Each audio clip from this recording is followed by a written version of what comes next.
नमस्कार, आप सबका स्वागत है इस बड़ी खबर में। आपको बताते चलें कि आज सामुदायिक स्वास्थ्य केंद्र बेलेश्वर में महानिदेशक चिकित्सा स्वास्थ्य एवं परिवार कल्याण उत्तराखंड डॉक्टर सुनीता टमटा ने किया औचक निरीक्षण। बताते चले इस दौरान उन्होंने वर्तमान में अस्पताल में हो रहे कार्यों का निरीक्षण किया। उनके साथ सीएमओ टिहरी डॉक्टर श्याम विजय भी मौजूद रहे। इस दौरान उनके आगमन की सूचना पर बाल गंगा सेवानिवृत्त एवं वरिष्ठ नागरिक समिति के पदाधिकारियों एवं सदस्यों एवं नगर पंचायत चम्याला के अध्यक्ष गोविंद सिंह राणा द्वारा जहां उनका यहां अस्पताल पहुंचने पर स्वागत किया गया।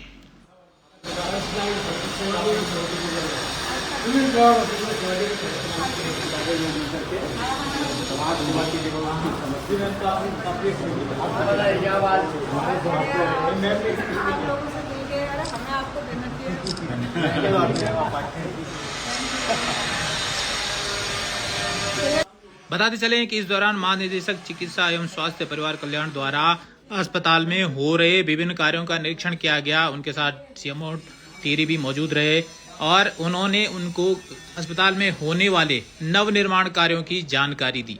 तस्वीरों में आप देख सकते हैं कि डॉक्टर श्याम विजय उनको कार्यों से संबंधित जानकारी दे रहे हैं। साथ ही में क्षेत्र की समस्याओं के लेकर वरिष्ठ नागरिक मंच के सदस्य एवं वर्तमान नगर पंचायत चम्याला के अध्यक्ष गोविंद सिंह राणा भी मौजूद रहे। जहां एक तरफ उन्होंने अस्पताल के नव निर्माण कार्यों को देखा, वहीं दूसरी तरफ क्षेत्र की समस्याओं को लेकर लोग उनसे रूबरू हुए। बताते चलें कि इस दौरान वरिष्ठ नागरिक मंच के सदस्य पदाधिकारियों द्वारा उनको एक ज्ञापन सौंपा गया, जिसमें अस्पताल के संबंधित समस्याओं का जिक्र किया गया, जिसमें डॉक्टर भट्ट को लेकर भी गंभीर रूप से बातें सामने रखी गई कि उनको काफी समय से वेतन नहीं मिल रहा है और उनको यहीं पर स्थायी करने की बात भी महानिदेशक के सामने रखी गई। क्या कुछ पूरा वाकया हुआ आपको बता रहे हैं आगे की वीडियो में। हम रोकेंगे, लेकिन रोका है उनको वेतन मिल रहा है। इनकी वजह से ये हॉस्पिटल दे रहे हैं साहब। हम लोगों ने इस अस्पताल के लिए इतनी बढ़िया जगह सब दान में करी है, सब लोगों ने सब फंड रहे हैं और आपसे ये आशा कर रहे हैं कि आप इस अस्पताल को चलाइए और आपका एक अस्थायी यहाँ पर जी जी लाभ मिले लोगों को।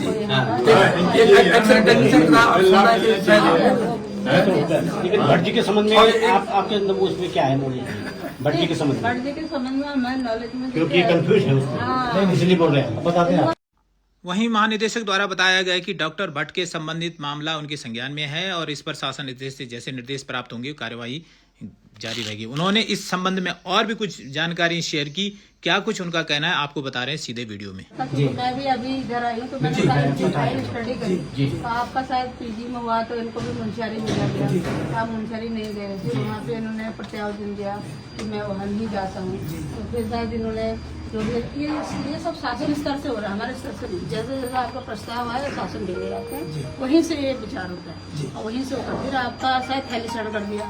तो थैलीकरण में भी आपको जो माननीय मंत्री जी का भी वहाँ आपको पता ही क्षेत्र है तो प्रायोरिटी वो अपने क्षेत्र को ही चाहते हैं। तो अब ये रिक्वेस्ट करी थी हम लोगों ने कि इनका कहना है कि हम यहीं रहेंगे, तो फिर वो प्रस्ताव मंगाया गया इनसे। पहले तो भेजा ही नहीं, क्योंकि एक साल से आप आपसे मतलब एक साल से आप ऐसे काम करते हैं, तनख्वाह भी नहीं मिलती। क्योंकि जहाँ इनको भेजा था वहाँ नहीं गए और वहाँ ज्वाइन करके ये प्रस्ताव लगा देते तो उनकी पे भी निकल जाती।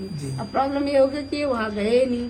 थोड़ा सा हमारी तरफ से इनके इसमें कोई भी ढिलाई नहीं, लेकिन मैंने तो ये भी कहा तो देखो डीजी तो बहुत हमारे इसमें बहुत सारी चीजें हैं। ये नहीं मैम एक बात है ना, देखिए ढिलाई पैसे नहीं, आपके अंदर में काम कर रहे हैं, आपके अंदर में काम कर रहे हैं कैसे? नहीं, मैं तो देखिए आपके अंदर में काम करें और बिना वेतन के, और आपके नॉलेज में बात है, आपके नॉलेज में बात होती हुई भी मेरे नॉलेज में तो अब आई मैं तो आप पर्सनल आपसे नहीं करा मैं एज ए डीजी हम बात कर रहे हैं जी।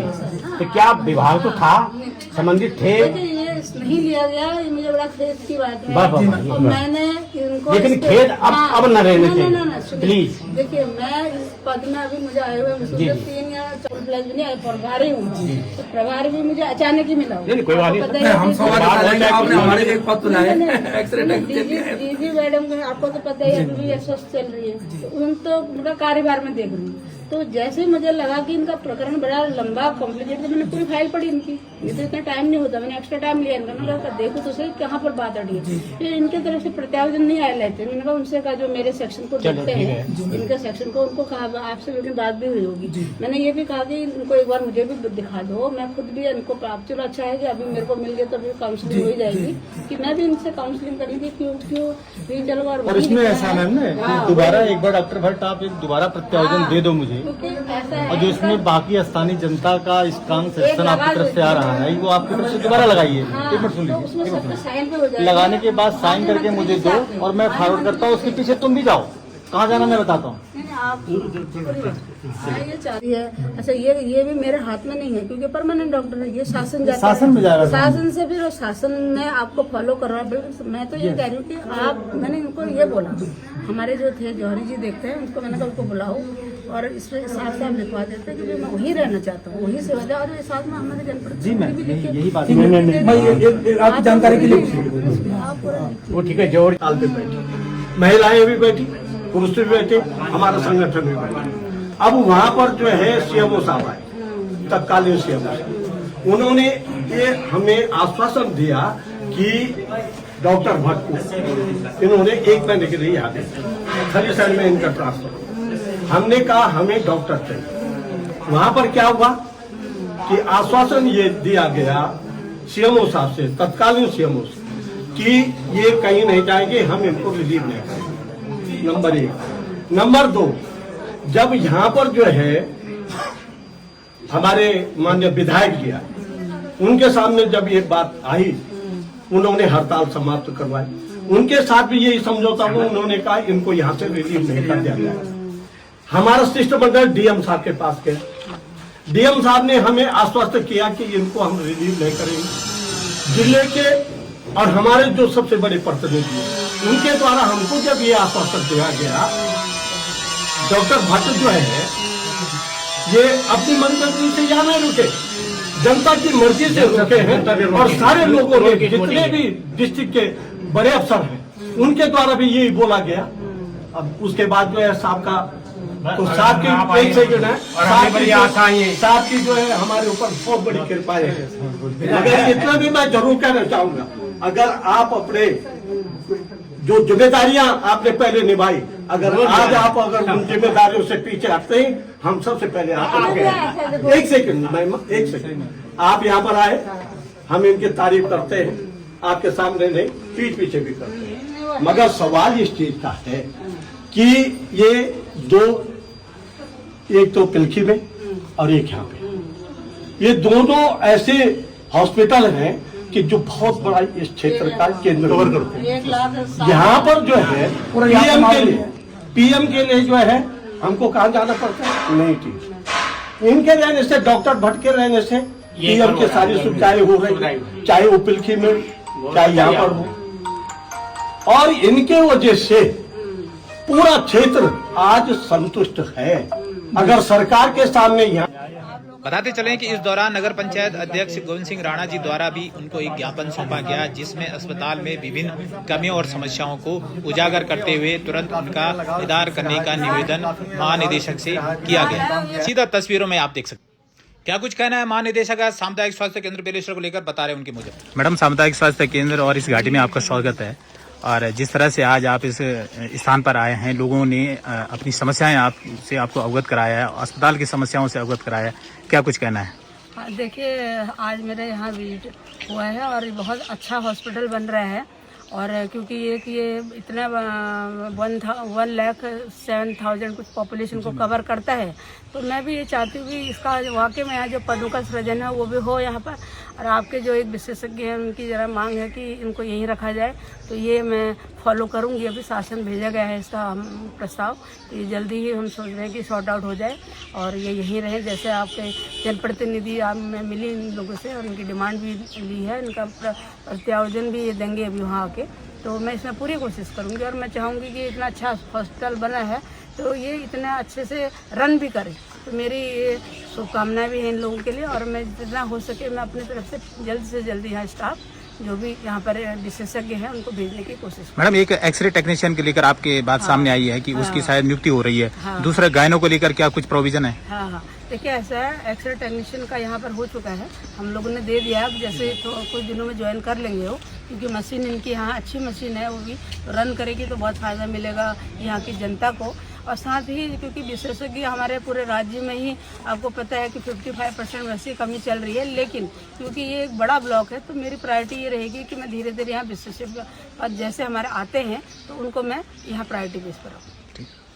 वहीं आपको बताते चले हैं कि वरिष्ठ नागरिक मंच के अध्यक्ष एवं नगर पंचायत चमियाला अध्यक्ष द्वारा अपनी बातें भी साझा की गई। क्या कुछ उनका कहना है अस्पताल को लेकर आपको बता रहे हैं उनकी मुंह जुबान। और इस वक्त हमारे साथ नगर पंचायत चमियाला अध्यक्ष गोविंद सिंह राणा जी हैं और बाल गंगा जो हमारी सेवानिवृत्त समिति के उसके अध्यक्ष भी हैं, साथ में बिस्ट्री जी भी हैं। राणा जी से जानना चाहेंगे कि राणा जी, जिस तरह से आज यहाँ पर महानिदेशक आई थी और जो सामुदायिक स्वास्थ्य केंद्र बेलेश्वर है उसकी समस्याओं को लेकर आपने एक ज्ञापन भी सौंपा, क्या कुछ कहना है? देखो, आज हमारे सामुदायिक स्वास्थ्य केंद्र बेलेश्वर में आज निदेशक जी आए थे, उनका हमने स्वागत अभिनंदन किया और उनसे हमने जो यहाँ की मूलभूत समस्याएं थी, जैसे यहाँ पे गायनों के बारे में, हड्डी के डॉक्टर के बारे में, और जो भी यहाँ पे जितनी भी कमियां हैं उनके लिए, एवं डॉक्टर भट्ट जी के जो लगभग 12 महीनों से उनके वेतन नहीं मिल रही है, उसके संबंध में उनसे डिस्कस किया और उन्होंने आश्वासन दिया कि तुरंत इसमें कार्रवाई की जाएगी और उनको यहीं पर तैनात किया जाएगा। पोखरियाल जी, आपका क्या कुछ कहना? आज हमारे सामने डीजे हेल्थ आई थी तो उनसे सकारात्मक बात हुई और ख़ास करके एक्सरे टेक्नीशियन की बात कही। उन्होंने कहा कि हमारी नियुक्ति कर दी, हमें खुशी हुई कि चलो एक्सरे टेक्नीशियन एक तो मुख्य वो था। लेकिन डॉक्टर भट्ट जो कि 1 साल से काम कर रहे हैं लेकिन वेतन नहीं मिला उनका और स्थायीकरण भी उनका यहाँ नहीं किया गया, तो संबंध में हमने उनसे पूछा कि भाई आपके अंडर में काम कर रहे हैं और आप लोगों को इस प्रकार कार्रवाई तो आप लोगों की स्तर से होनी चाहिए। लेकिन उनका ये प्रकरण आगे बढ़ रहा है और चल रहेगा और इस प्रकार से बात हुई और उनके वेतन के संबंध में ज़्यादातर बात हुई कि उसका वेतन तुरंत निकाला जाए और उनको स्थायीकरण यहीं पर किया जाए। तो आप संतुष्ट हैं कि अब जल्दी इस अस्पताल की जो सुविधाएं हैं वो सुधरेगी? ऐसा तो लगता नहीं मुझे, क्योंकि हेल्थ की और ख़ास करके पूरे प्रदेश की स्वास्थ्य समस्या तो बड़ी चरमराई हुई है, लेकिन कुछ ना कुछ तो हो। जैसे एक्सरे टेक्नीशियन भेज दिया उन्हें, हमारे पास डॉक्टर भट्ट एक विशेषज्ञ डॉक्टर हैं, तो बगैर एक्सरे टेक्नीशियन का कोई काम तो हो नहीं सकता, क्यों सर्जन है वो। अब सर्जन के रूप में तभी तो बात होगी जब सर्जन क्या की करना है, क्या करना चाहिए, एक्सरे टेक्नीशियन इस प्रकार से। तो चलो 2 समस्याएं तो अगर ये सॉल्व कर लेते ठीक। तीसरी समस्याएं पूरे प्रदेश ही जूझ रहा है स्वास्थ्य की समस्याओं से, और उस प्रकार से मुझे आशावान तो होना ही पड़ेगा कि करेंगे शायद, लेकिन शायद ही में चल रहा, शायद वो आगे जाकर के क्या होता है कैसा होता है।